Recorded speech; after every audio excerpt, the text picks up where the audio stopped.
باللہ من الشیطان الرجیم بسم اللہ الرحمن الرحیم. And of time the last chapters یا آخر الزمان کے گمشدہ ابواب کا دوسرا حصہ.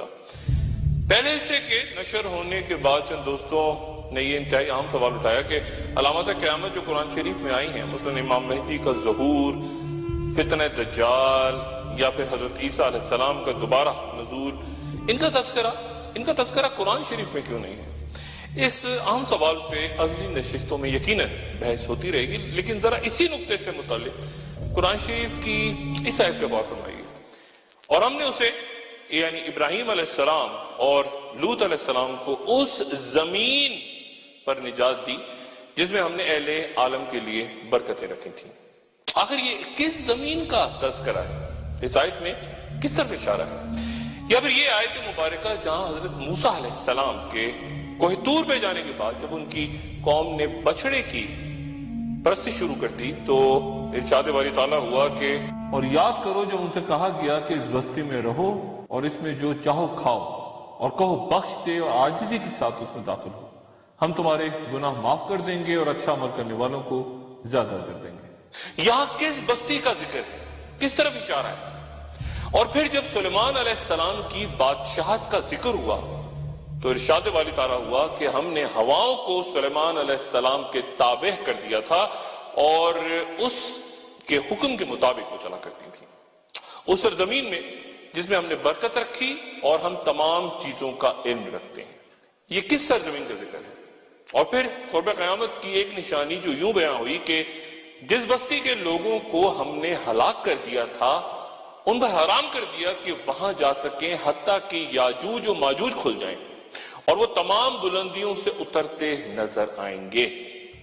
یاجوج و ماجوج کا قصہ اور ان سے منسلک مختلف نظریات کی تو گفتگو بعد میں لازمن ہوگی، لیکن اس آیت میں پھر ایک بستی کا ذکر جس کا نام بیان نہیں ہوتا. یہ ذہن میں رہے کہ مکہ مکرمہ کا نام بقا کے نام سے اور مدینہ منورہ کا نام یثرب کے نام سے قرآن شریف میں موجود ہے. اور یہ بات عجیب سی لگتی ہے کہ قرآن میں اس سرزمین یا بستی کا نام بیان نہیں ہو رہا جس طرف بار بار اشارہ ہو رہا ہے، اور پھر سورہ بنی اسرائیل میں ایک واضح اشارہ جا کے ہمیں ملتا ہے کہ کس طرف اللہ تعالیٰ بستی یا سرزمین کا تذکرہ کر کے کس طرف اشارہ فرما رہے ہیں. اس آیت پہ غور فرمائیے. پاک ہے وہ ذات جو لے گئی اپنے بندے یعنی رسول اللہ صلی اللہ علیہ وآلہ وسلم کو راتوں رات مسجد الحرام سے مسجد الاقصیٰ تک، جس کے گرد و نواح کو ہم نے برکت دی تاکہ اسے اپنی کچھ نشانیاں دکھائیں. بے شک اللہ سب سننے اور دیکھنے والا ہے. لیکن پھر احادیث مبارکہ ہمیں اس سرزمین یا بستی کا پتہ دیتی ہیں. حضرت جابر بن عبداللہ رضی اللہ تعالیٰ عنہ سے روایت ہے کہ انہوں نے رسول اللہ صلی اللہ علیہ وآلہ وسلم سے سنا کہ جب قریش نے میری بات پہ یقین نہ کیا تو اللہ نے یروشلم کو میری آنکھوں کے سامنے کر دیا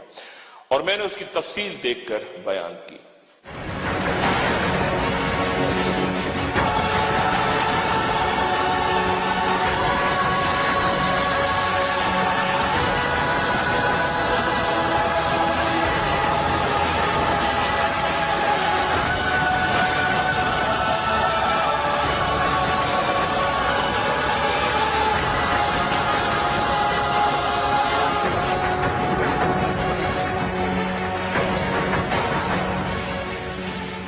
ان واضح اشاروں کے باوجود یہ ایک عجب پراسرار سا معاملہ کہ یروشلم کا نام قرآن شریف میں نہیں، جبکہ کئی واقعات جن کا ذکر اور قیامت سے پہلے متعلق اہم ترین پیشن گوئیاں اسی شہر کے بارے میں. مکہ مکرمہ اور مدینہ منورہ کے بعد یروشلم وہ واحد شہر ہے جہاں اللہ کے کسی نبی کی تعمیر کردہ مسجد موجود ہے، یعنی مسجد اقصیٰ. اسکالرز کے نزدیک چونکہ آخر الزمان یا وقت اختتام تک ایک عام کردار یروشلم کو ادا کرنا ہے، غالباً اسی لیے ایک مقدس سا بادل اسے ڈھانپے رکھا. اور بہت زیادہ تحریر اس شہر کے بارے میں آپ کو اسلامی لٹریچر میں نہیں ملتی، لیکن غالباً اب وہ وقت آ گیا ہے کہ وہ بادل خود بخود تیزی کے ساتھ ہٹ رہا ہے اور وہ واقعات یروشلم میں ظہور پذیر ہونے جا رہے ہیں جو پھر تمام دنیا کو اپنی لپیٹ میں لیں گے. موجودہ دنیا کو سمجھنے کے لیے یروشلم ایک کلید ہے اور کسی بھی شخص کے لیے آج کی دنیا کی سمجھ ناممکن ہے جب تک وہ یروشلم کو نہ سمجھ لے، کیونکہ یہ شہر جو کہ مسلمانوں، یہودیوں اور عیسائیوں تینوں کے لیے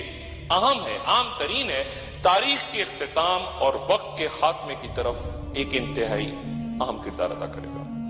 یہ متضاد دعووں کا مرکز ہے۔ یہودیوں کو یقین ہے کہ یہ ان کے مسیحا کی آمد کا مرکز ہوگا، جس کے بعد ان کے سنہرے دور کا آغاز ہوگا اور وہ وہیں سے ساری دنیا پہ حکومت کریں گے۔ یہی عقیدہ عیسائیوں کا ہے کہ جب عیسیٰ علیہ السلام واپس آئیں گے تو یروشلم ہی وہ مرکز ہوگا جہاں سے وہ عیسائیوں کے تمام عقیدوں یعنی تثلیث، حلول اور صلیب وغیرہ کی تصدیق کریں گے، جبکہ مسلمانوں کا ایمان ہے کہ یروشلم کا مقدر تحریر ہے کہ وہ اسلام کے دین حق کو سچا ثابت کر کے عیسائیت اور یہودیت کی تکذیب کرے گا، کیونکہ تینوں دعوے دار ہی حضرت ابراہیم علیہ السلام سے وابستہ یا دین ابراہیمی سے جڑے ہونے کے باوجود شدید تر اختلافات بھی رکھتے ہیں، چنانچہ سچا بھی کوئی ایک ہی ہوگا ان میں سے۔ یروشلم کا ذکر نام کے ساتھ تو قرآن شریف میں کہیں نہیں، لیکن یہ آیت قرب قیامت کی نشانیوں کے تناظر میں ملاحظہ فرمائیے، جہاں اللہ تعالیٰ یروشلم کی قسمت کا اعلان یوں کرتے ہیں، جب آخری دور آئے گا تو یہودی ارض مقدس میں لائے جائیں گے جہاں سے انہیں نکالا گیا تھا۔ یہ وعدہ پورا ہو چکا، یعنی یہودی پھر ارض مقدس یعنی اسرائیل قائم کر کے وہاں آباد ہو چکے، تو پھر اب کیا ہونا باقی ہے؟ اور بحر روم یا بحر ابیض جسے میڈیٹرین سی بھی کہتے ہیں، اس سے کچھ 60 کلومیٹر مشرق میں، جبکہ بحر مردار یا ڈیڈ سی سے 35 کلومیٹر کے فاصلے پر جبل یہودا کی پہاڑیوں میں گرا ہے۔ یہودیوں کے لیے یہ گزرے 3000، عیسائیوں کے لیے 2000 اور مسلمانوں کے لیے 1400 سال سے مقدس اور اہم ترین ہے۔ 8 لاکھ آبادی کے ساتھ یہاں 64% یہودی، 32% مسلمان اور صرف 2% عیسائی رہتے ہیں۔ یہودیوں کے لیے یہاں پہ 1204 عبادت خانے ان کے، عیسائیوں کے تقریباً 160 کے قریب گرجا گھر اور مسلمانوں کی 73 مساجد شہر میں موجود ہیں۔ تورات میں تو نہیں، لیکن انجیل میں جہاں ہیکل سلیمانی کا 632 بار ذکر ہوا ہے، اس پہ تفصیلاً گفتگو تو کروں گا، لیکن اس کی مغربی دیوار یعنی ہیکل سلیمانی کی مغربی دیوار آج یہودیوں کے لیے مقدس ترین مقام ہے۔ قرآن ہیکل سلیمانی کا ذکر بطور مسجد کرتا ہے اور 17 طویل مہینوں تک رسول اللہ صلی اللہ علیہ وآلہ وسلم نے بیت المقدس کی طرف رخ کر کے نماز ادا کی کہ یہودیوں کو یہ پیغام دے سکیں کہ اس خدا نے جس نے موسیٰ علیہ السلام کو بھیجا تھا انہیں بھی اپنا نبی بنا کے بھیجا ہے، اور پھر قرآن نازل کرنے والا بھی وہی خدا ہے جس نے توریت بھیجی تھی۔ آخر زمان یعنی وقت کے خاتمے سے پہلے وہاں کیا ہونے جا رہا ہے اور آنے والے دنوں میں جو واقعات تیز تر ہوتے جا رہے ہیں، ایک چھوٹا سا وقفہ اور وقفے کے بعد گفتگو جاری رہے گی۔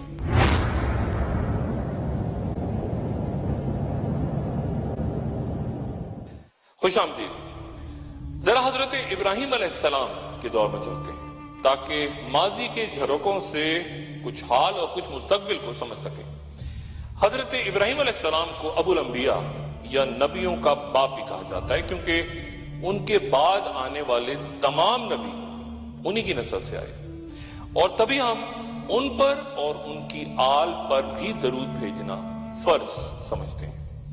ابراہیم علیہ السلام اور نوح علیہ السلام کے درمیان تقریباً 3000 سال کا وقفہ بیان ہوتا ہے۔ نمرود کی آگ سے محفوظ ہو جانے کے بعد حضرت ابراہیم علیہ السلام عراق سے اپنے بھتیجے حضرت لوط علیہ السلام کے ساتھ اللہ کے حکم سے ارض مقدس کی طرف ہجرت کر گئے، اور پھر یہ سوال جنم لیتا ہے کہ کیوں اللہ تعالیٰ نے پوری دنیا کا ایک چھوٹا سا زمین کا خطہ منتخب کر کے اسے مقدس قرار دیا، اور پھر ارشاد ہوا کہ محمد صلی اللہ علیہ وآلہ وسلم پھر ہم نے تمہاری طرف وہی بھیجی کہ تم ملت ابراہیمی کی پیروی کرو جو خالص خدا کی طرف جھکنے والا ہے۔ جب اللہ تعالیٰ نے تمام دنیا میں ایک ٹکڑا منتخب کر کے ارض مقدس قرار دے دیا اور طے ہو گیا کہ صرف ابراہیم علیہ السلام کا ہی دین وہاں رہے گا، تو پھر یقیناً وقت کا خاتمہ آخر زمان سے پہلے دیگر ادیان کو وہاں سے نکال کے پھینکا جائے گا تاکہ سچائی کو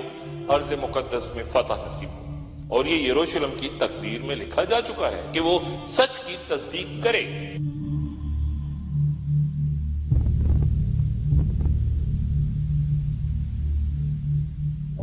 آج یروشلم کے در و دیوار کو دیکھ کر بہت سے ماہرین آثار قدیمہ شہر کے کھنڈرات میں دفن وہ عمارات تلاش کرتے ہیں جو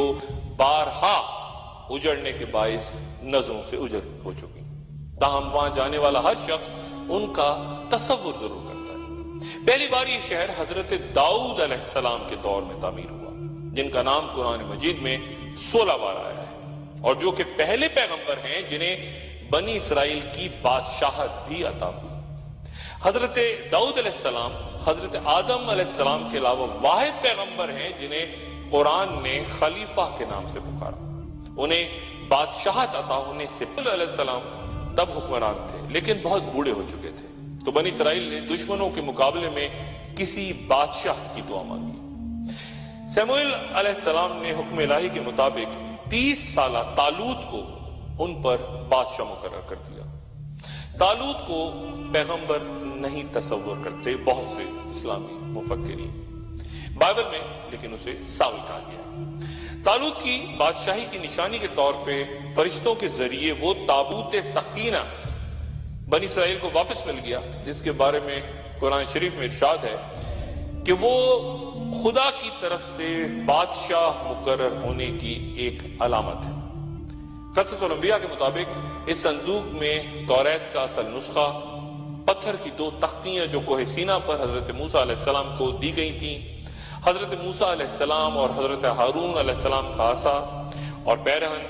اور من و سلوہ والا من ایک برتن میں محفوظ تھا، تاکہ آنے والی نسلیں اللہ کے اس احسان کو یاد رکھیں جو صحرا میں بھٹکنے کے دوران ان پر اللہ تعالیٰ نے فرمایا تھا۔ داؤد علیہ السلام نے ایک کم سے نوجوان کے طور پہ طالوت کے لشکر میں تب شمولیت اختیار کی جب دشمن فلسطینیوں کا ایک پہلوان جالوت اسرائیلیوں کو مقابلے کی دعوت دے رہا تھا، لیکن کسی میں ہمت نہ تھی تمام اسرائیلیوں میں کہ وہ سامنے تھا۔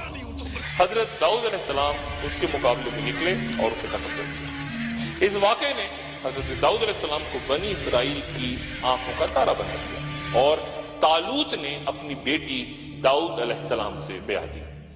پھر وہ اسرائیلیوں کے حکمران ہوئے، اور اللہ تعالیٰ نے جب حضرت داؤد علیہ السلام کو نبوت سے بھی سرفراز فرمایا تو انہوں نے یروشلم کی بنیاد رکھ کے وہاں تابوت سکینہ کو محفوظ کرنے کے لیے ایک محل یا ہیکل تعمیر کرنے کا کام شروع کیا، لیکن اسرائیلیات کے مطابق انہیں یہ بتا دیا گیا تھا کہ یہ محل ان کے بیٹے یعنی حضرت سلیمان علیہ السلام ہی کے دور میں مکمل ہو سکتا ہے۔ چنانچہ تعمیر تو جاری رہی حضرت داؤد علیہ السلام اور مکمل ہوئی، لیکن حضرت سلیمان علیہ السلام کے دور میں، اور تبھی یہ ہیکل سلیمانی یا کنگ سولومنز ٹیمپل یا پھر فرسٹ ٹیمپل بھی کہلاتا ہے۔ حضرت داؤد علیہ السلام نے بنی اسرائیل پر 40 سال حکومت کی، اور پھر ان کے صاحبزادے حضرت سلیمان علیہ السلام، جن کی حکومت کا ایک بڑا امتیاز کہ جن اور حیوانات بھی ان کے تابع تھے۔ حضرت سلیمان علیہ السلام کا ذکر قرآن شریف میں 17 مقامات پہ آیا ہے۔ ان کی سلطنت کے بارے میں یہ آیت مبارکہ کہ اے میرے پروردگار مجھے بخش دے اور میرے لیے ایسی حکومت عطا کر جو میرے بعد کسی کے لیے بھی میسر نہیں، بے شک تو بہت عطا کرنے والا ہے۔ اسرائیلی روایات کے مطابق ہیکل سلیمانی کی تعمیر کو 7 سال لگے۔ وہ یہ بھی کہتے ہیں کہ ہیکل سلیمانی 410 سال تک اپنی جگہ موجود رہا۔ حضرت سلیمان علیہ السلام کے بعد بنی اسرائیل بابل کے بادشاہ بخت نصر نے سلطنت یہود کی بھی اینٹ سے اینٹ بجا دی، اور ہیکل سلیمانی کو اس طرح پیوند خاک کیا کہ اس کی ایک دیوار تک اپنی جگہ کھڑی نہ رہ سکی، اور تابوت سکینہ ایسا غائب ہوا کہ آج تک نہ مل سکا، اور یہودیوں کو وہاں سے نکال باہر کیا۔ 70 سال بعد ایرانی فاتح سائرس نے یروشلم کی دوبارہ تعمیر اور یہودیوں کو پھر واپسی کی اجازت دے دی، اور یہودیوں نے آ کے پھر ہیکل سلیمانی کی تعمیر شروع کی، اور ہیرود بادشاہ جو کہ تاریخ میں ایک بہت ظالم حکمران کے طور پہ یاد ہوتا ہے، کیونکہ اس نے نہ صرف اپنے خاندان بلکہ لاتعداد یہودی مذہبی پیشواؤں کو بھی مار ڈالا تھا، اس نے یہودیوں کو خوش کرنے کے لیے ہیکل سلیمانی کو شاندار انداز میں دوبارہ تعمیر کیا۔ یہودی مورخین کے مطابق ہیکل سلیمانی کی یہ دوسری تعمیر بھی اپنی جگہ صرف 420 برس تک قائم رہ سکی، اور اس دوران اور پھر یہ معبد بھی 70 عیسوی میں رومن حکمراں ٹائٹس کے ہاتھوں شہر یروشلم کی تباہی کے ساتھ ہی دوبارہ تباہ ہوا، جب یہودیوں نے رومیوں کے خلاف بغاوت کی ناکام کوشش کی۔ 1.5 لاکھ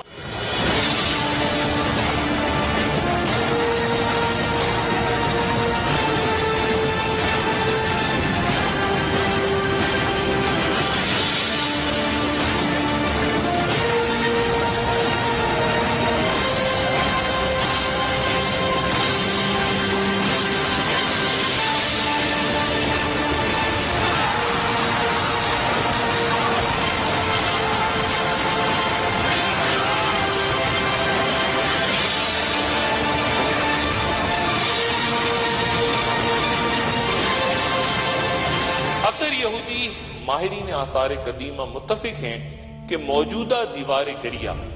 حضرت سلیمان علیہ السلام کے ہیکل کی دیوار ہی نہیں، بلکہ یہ دوسری بار جو ہیکل تعمیر ہوا تھا یا جو عمارت تھی اس کے آثار ہیں، جسے ہیرود بادشاہ نے تعمیر اور بعد میں رومز نے غارت کر دیا تھا۔ لیکن وہ تابوت سکینہ آج تک نہیں مل سکا جو کہ پہلے ہیکل سلیمانی کی تباہی کے وقت غائب ہوا تھا۔ کچھ یہودیوں کا خیال ہے کہ وہ اردن میں جبل نیبو کے غاروں میں کہیں گم ہے تابوت سکینہ، کچھ ایتھوپیا کے ایک گرجا گھر کا دعویٰ کرتے ہیں کہ یہ وہاں پہ رکھا ہوا ہے، اور ایسے مختلف دعوے کبھی برطانیہ، روم، فرانس کے مختلف مقامات سے بھی ہوتے رہتے ہیں۔ دوسرے ہیکل کی مکمل تباہی کے بعد یہودیوں کو ارض مقدس سے مکمل طور پہ نکال کے وہاں رومی عیسائی حکمراں ہرکل کی حکومت تھی، جب رسول اللہ صلی اللہ علیہ وآلہ وسلم کی عرب میں ولادت ہوئی۔ اس دوران یہودی جو منتشر ہو چکے تھے جگہ جگہ اپنی بستیاں اپنے قبائل کے ساتھ رہتے تھے، وہ مقامی بدوؤں اور قریش عرب سے اپنے ان رشتوں کا ذکر کرتے رہتے جو حضرت ابراہیم علیہ السلام کی اولادوں کے درمیان تھا۔ یہاں یہ ذکر لازم تصور کرتا ہوں کہ یہودی حضرت ابراہیم علیہ السلام اور حضرت سارہ کے صاحبزادے، جبکہ قریش حضرت ابراہیم علیہ السلام اور حضرت ہاجرہ کے فرزند تھے۔ حضرت اسماعیل علیہ السلام حضرت ابراہیم علیہ السلام کے پہلے بیٹے تھے، جنہیں حکم الہی کے مطابق ابراہیم علیہ السلام سرزمین مکہ ان کی والدہ ہاجرہ کے ساتھ چھوڑ کے آ گئے تھے۔ وہیں زمزم کا چشمہ جاری ہوا، وہیں حکم الہی کے تحت اسماعیل علیہ السلام کی جگہ دمبہ ذبح ہوا، اور وہیں قبیلہ بنو جرہم آباد ہوا جہاں اسماعیل علیہ السلام کی شادی ہوئی۔ حافظ ابن حجر کے مطابق کعبہ کی پہلی بنیاد آدم علیہ السلام کے ہاتھوں رکھی گئی تھی، مگر پھر وہ بے نشان ہو گیا۔ ابراہیم علیہ السلام اور اسماعیل علیہ السلام نے حکم الہی سے وہی جگہ کھود کر وہاں سابق تعمیر کی بنیادوں پر بیت اللہ کی تعمیر نو کی۔ عرب مورخین کے مطابق اسماعیل علیہ السلام اور ان کی والدہ ہاجرہ دونوں بیت اللہ کے قریب حرم میں ہی مدفون ہیں۔ اسماعیل علیہ السلام کے 12 صاحبزادے تھے جو سب عرب کے مختلف قبائل کے سردار بنے، جبکہ ابراہیم علیہ السلام کے دوسرے صاحبزادے اسحاق علیہ السلام جو کہ حضرت سارہ سے تھے، وہ اسماعیل علیہ السلام سے کچھ 15 سال چھوٹے اور تب پیدا ہوئے جب ابراہیم علیہ السلام کی عمر 100 سال تھی۔ انگریزی میں انہیں آئزیک کہتے ہیں، اور ان کی قبر بھی جبرون کے غار میں اپنے والد ابراہیم علیہ السلام کے ساتھ بیان ہوتی ہے۔ اسحاق علیہ السلام کے دونوں بیٹوں یعنی عیسو اور یعقوب علیہ السلام کے درمیان تعلقات مثالی نہیں تھے، اس لیے چند روایات کے مطابق عیسو اپنے تایا یعنی اسماعیل علیہ السلام کے پاس مکہ چلے گئے، جبکہ یعقوب علیہ السلام جن کا عبرانی میں نام اسرائیل ہے، ان کی نسل سے پھر بنی اسرائیل میں ہی حضرت یوسف علیہ السلام، حضرت موسیٰ علیہ السلام، حضرت یحییٰ علیہ السلام، حضرت عیسیٰ علیہ السلام سمیت بہت سے انبیاء پیدا ہوئے۔ یعقوب علیہ السلام کی قبر نابلس شہر کے نزدیک بیان ہوتی ہے۔ یہاں ایک پہاڑ کے بارے میں یہودیوں کا عقیدہ ہے کہ یہاں حضرت ابراہیم علیہ السلام نے اپنے دوسرے بیٹے یعنی اسحاق علیہ السلام کو ذبح کرنے کے لیے پیش کیا تھا۔ یعنی جس طرح ہمارا ایمان ہے کہ ابراہیم علیہ السلام کے بیٹے اسماعیل علیہ السلام ذبیح اللہ ہیں،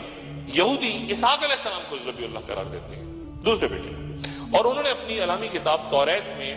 یہ بھی داخل کر لیا ہے کہ حضرت ہاجرہ ابراہیم علیہ السلام کی بیوی نہیں بلکہ لونڈی تھی، نعوذ باللہ۔ اور ایسا ہی یہودیوں نے صرف کسی ایک پیغمبر کے ساتھ نہیں کیا، کسی کا سر قلم کر دیا، کسی کو سولی تک لے گئے، اور جب ہزارہا سال بعد وہ ارض مقدس سے نکالے جا چکے تھے، ہیرت بادشاہ کا تعمیر کردہ ہیکل بھی مسمار ہو چکا تھا، تو یہی وہ وقت ہے جب حضرت عمر فاروق یروشلم میں داخل ہوتے ہیں۔ پھر کیا؟ ایک وقفہ، اور وقفے کے بعد دوبارہ حاضر ہوتے ہیں۔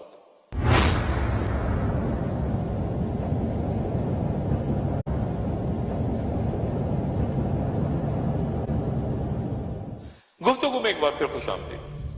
حضرت عمر فاروق رضی اللہ عنہ فاتح یروشلم کی حیثیت سے جب شہر میں داخل ہوئے تو معمول کے مطابق کہیں بھی کوئی خون ریزی نہیں ہوئی اور نہ ہی کوئی مذہبی مقام نظر آتش ہوا۔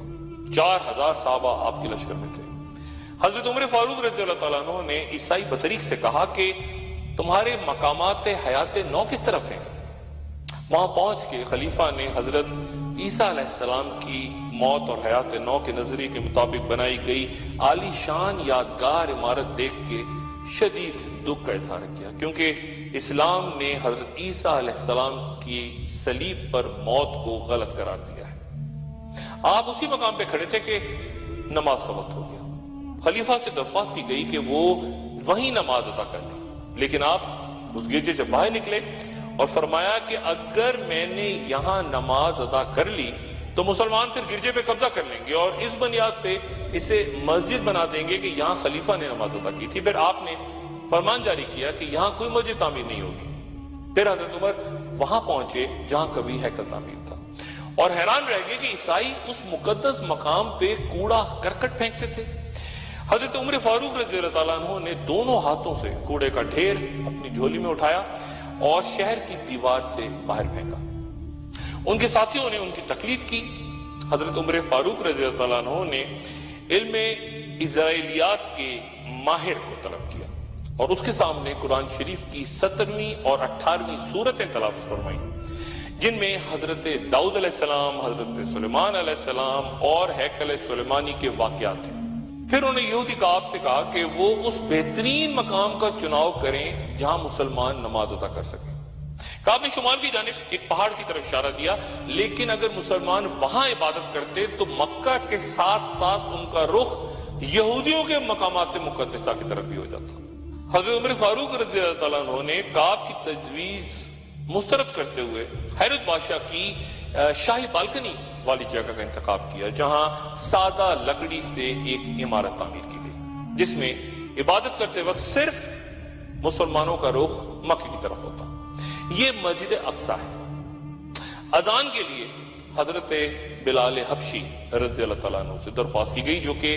اپنے آقا و مولا رسول اللہ صلی اللہ علیہ وآلہ وسلم کے وصال کے بعد سے اذان دینا چھوڑ چکے تھے، لیکن امیر المومنین حضرت عمر فاروق کے اصرار اور صحابہ کے بہت کہنے پر پہلی اذان وہاں حضرت بلال حبشی رضی اللہ تعالیٰ عنہ نے دی، اور سب نے امیر المومنین کے پیچھے نماز پڑھی۔ تاریخ بیان کرتی ہے کہ سادہ سی ابتدا کے کچھ 50 سال بعد یروشلم میں عظیم اسلامی طرز تعمیر کا آغاز ہوا۔ اس کا رومی نام ختم کر دیا گیا اور یہ بیت الحرام کے بجائے بیت المقدس اور القدس کہلایا جانے لگا۔ پھر 72 ہجری میں اموی خلیفہ عبد المالک بن مروان نے اس مقام پر جہاں سے رسول اللہ صلی اللہ علیہ وآلہ وسلم شب معراج پہ براق پہ سوار ہو کر آسمانوں پہ تشریف لے گئے تھے، اس 8 پہلو عمارت کی بنیاد رکھی جسے قبۃ الصغریٰ یا ڈوم آف راکس کہتے ہیں۔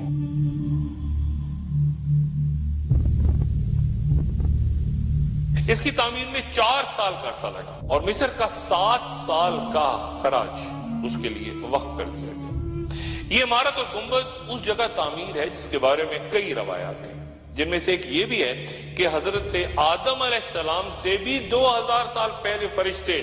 اس مقام کا طواف ادا کرتے تھے۔ یہ بھی کہا جاتا ہے کہ طوفان نوح کے بعد ان کی کشتی اسی مقام پہ آ کے رکی تھی۔ یہ بھی بیان ہوتا ہے کہ روز قیامت حضرت اسرافیل علیہ السلام اسی چٹان پہ کھڑے ہو کے سور پھونکیں گے، اور یہ بھی کہا جاتا ہے کہ یہیں داؤد علیہ السلام کے زمانے میں یہودی اپنی قربانیاں لا کے رکھتے تھے اور آسمان سے آنے والی آگ کا شعلہ اس قربانی کو جلاتا تو یہ قربانی کی قبولیت کی علامت سمجھی جاتی تھی۔ مسجد کے تمام دروازوں پہ سونے چاندی کی تختیاں لگی اور 4 مینار، 3 مغرب کی جانب اور ایک اس کے بالکل سامنے۔ مسجد اقصی کی تعمیر اس گنبد والی مسجد سے کچھ فاصلے پہ اس حرم کے جنوبی حصے میں ہے۔ وضاحت اس لیے ضروری کہ بہت سے حضرات اس سنہری گنبد والی قطبۃ الصغریٰ کو مسجد اقصی سمجھتے ہیں، جہاں نماز کا ثواب 25,000 نمازوں کے برابر تصور ہوتا ہے۔ یہ روئے زمین پر تعمیر ہونے والی دوسری مسجد ہے جو کہ کعبہ کے 40 سال بعد تعمیر ہوئی تھی، یعنی حضرت داؤد علیہ السلام کے دور میں۔ اور اسی کی پرانی عمارت کی باقیات کی ایک دیوار، یعنی اس مسجد کی، مسلمان جس پہ ایمان رکھتے ہیں، اس دیوار کو یہودی اپنی مقدس ترین عبادت گاہ یعنی دیوار گریہ کہتے ہیں، اور ہیکل سلیمانی کی تباہی اور اپنی گمشدہ عظمت کی یاد میں وہاں پہ روتے ہیں۔ یہاں یہ بیان بھی ضروری کہ مسجد کا لفظ مورخین عموماً صرف مسجد اقصی کی عمارت کے لیے استعمال نہیں کرتے بلکہ اس پورے رقبے کے لیے کرتے ہیں جو کہ حرم شریف کی حدود میں شامل ہے، یعنی تمام مینار، گنبد، دالان، مسجد اور قطبۃ الصغریٰ۔ قطبۃ الصغریٰ کو انگریزوں نے مسجد عمر کا نام دے دیا تھا، حالانکہ وہ مسجد یا نماز با جماعت کی جگہ نہیں بلکہ مسجد کے صحن میں واقع گنبدوں میں سب سے بڑا گنبد ہے جو محض اس کے نیچے متبرک چٹان کے لیے تعمیر کیا گیا۔ یہ بھی بیان ضروری کہ فلسطین میں قبلہ جنوب کی جانب ہے۔ رسول اللہ صلی اللہ علیہ وآلہ وسلم دین ابراہیمی کے احیاء کے لیے خانہ کعبہ کے نزدیک مقام ابراہیم پہ اس طرح نماز ادا فرماتے شروع کے دور میں کہ بیت المقدس بھی سامنے آ جاتا۔ ہجرت کے بعد بھی تقریباً 2 سال آپ مسجد اقصی کی طرف رخ کر کے نماز ادا فرماتے، لیکن پھر ایک روز آپ صلی اللہ علیہ وآلہ وسلم مدینہ سے باہر مسجد بنی سلمہ میں بیت المقدس کی طرف رخ کر کے نماز عصر ادا فرما رہے تھے اور ابھی 2 ہی رکعت نماز ادا کی تھی کہ وحی نازل ہوئی، اے محمد صلی اللہ علیہ وآلہ وسلم اپنا رخ مسجد الحرام کی طرف پھیر دو اور جہاں بھی ہو اس کی طرف رخ پھیرو۔ چنانچہ باقی نماز رسول اللہ صلی اللہ علیہ وآلہ وسلم نے خانہ کعبہ کی طرف رخ کر کے ادا کی، اور اسی بنا پہ تحویل کعبہ کے واقعے کے بعد مسجد بنی سلمہ کا نام مسجد قبلتین ہو گیا، یعنی 2 قبلوں والی مسجد۔ گفتگو کے آغاز میں نے کہا تھا کہ قرآن میں یروشلم کا نام لے کے ذکر نہیں، لیکن آخر الزماں کی ایک علامت اس طرح بیان ہوتی ہے، اور اس یعنی موسیٰ علیہ السلام کے بعد ہم نے بنی اسرائیل سے کہا کہ اس سرزمین میں سلامتی سے رہو، اس شرط کے ساتھ کہ تم راستے پہ قائم اور اللہ کے فرما بردار بن کے رہو گے۔ پھر جب آخرت کا وقت قریب آئے گا تو ہم دنیا کی قوموں میں سے نکال کر تمہیں یہاں لے آئیں گے۔ قرآن پاک کی اس آیت پہ ذرا غور فرمائیے کہ ہم تمہیں دنیا کی قوموں سے نکال کے یہاں لے آئیں گے، اور پھر موجودہ اسرائیل کو دیکھیں جہاں دنیا بھر کے ملکوں بشمول مسلم ممالک کے لوگ وہاں جمع کیے گئے ہیں، کئی یورپین ملکوں سے بھی لوگ، بلکہ بہت بڑی تعداد میں یورپ سے وہاں آئے، اور وہ اپنی جینیٹک بیسس جنیاتی مشابہت جو ابراہیم علیہ السلام کے صاحبزادے اسحاق علیہ السلام کی نسل سے تھی اس کو گویا اب وہ وہاں تحلیل ہو چکی ہے۔ کیا اس پیش بینی پر ہمارا دل اللہ تعالیٰ کی عظمت سے بھر نہیں جاتا؟ 1981 میں ہالی ووڈ کے معروف اداکار ہیریسن فورڈ، ہدایت کار اسٹیون اسپلبرگ کی فلم Raiders of the Lost Ark میں انڈیانا جونز کے کردار میں ہمارے سامنے آئے۔ ایک ایسا کردار جو ان جرمن نازیوں کے خلاف لڑتا ہے جو تابوت سکینہ کو ہٹلر تک لے جانا چاہتے تھے۔ An army which carries the Ark before it is invincible. The Ark, it is their Atanis. It is desired above all treasures on earth by those who are good. Trust me. اس فلم کی شاندار کامیابی کے بعد 3 مزید فلمیں، Indiana Jones and the Temple of Doom, Indiana Jones and the Last Crusade, اور پھر Indiana Jones and the Kingdom of Crystal Skull, اور ان کی دنیا بھر میں پذیرائی اس بات کا ثبوت ہیں کہ یہ موضوع صرف مسلمانوں کے لیے نہیں بلکہ ہم سے کہیں زیادہ عیسائیوں اور یہودیوں کے لیے ملتا ہے۔ You don't believe me. You will, Dr. Jones.